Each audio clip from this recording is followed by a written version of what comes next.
Hi, I'm Nancy Gruver, the founder of New Moon Girls. I get asked a lot how New Moon Girls started, where the idea came from, and I love to tell that story. Today, June 6th, is particularly and special and important because in 2012, this is the 20th anniversary of the first idea that I had for New Moon Girls. I'm going to tell you that story, and then throughout the next year, I'm also going to tell you stories of what we were working on and how we were making New Moon Girls a reality throughout that next year. So let's imagine June 6th, 1992. My husband, Joe Kelly, and I are in the Upper Peninsula of Michigan. That's a place very beautiful, very wild on the shore of Lake Superior.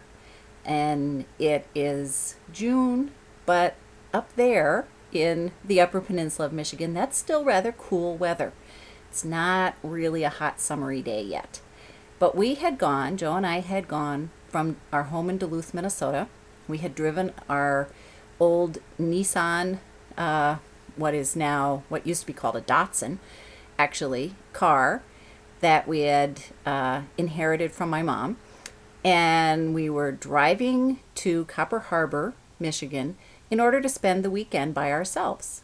Our daughters, Mavis and Nia, were back in Duluth, staying with friends. And Joe and I wanted to spend the weekend thinking about and talking about what did each of us want to do in our work, in our family, and our relationship with each other in the next 5 years. What were our goals? Well, as it turned out, we spent a very nice weekend. We had a lovely little log cabin in a state park, but we didn't really come up with any plans for the next 5 years. It didn't happen. However, on Sunday afternoon, which was June 6th, we were driving back from Copper Harbor to Duluth, and all of a sudden an idea popped into my head, literally. I don't know where it came from. I actually think it was a gift from the universe for me, and that I could decide whether to do something with this gift or not. And that gift was the idea of a feminist magazine by girls for girls. At the moment I thought of it, I said to Joe, what about a junior Ms. magazine? I loved Ms. Magazine as an adult at that time and had loved it ever since I was in college, and it started coming out in 1972.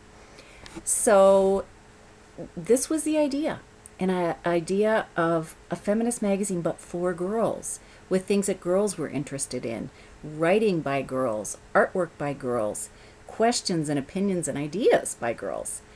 Now, of course, 20 years later, we've come such a long way. We have our Safe Social Network, we have content by girls around the world and members, but it all started out with that one idea in the old maroon Datsun that we were driving. I turned to Joe. I said, "What do you think?" And he was responding. And as we talked a little more, it was only 5 minutes until I said, "That's it. That is what I want to be doing in 5 years. I want to be working on that." Now, that's the story for June. And when I make my video next month to be posted on July 6th, I'll tell you the story of what happened between June 6th and July 6th, 1992.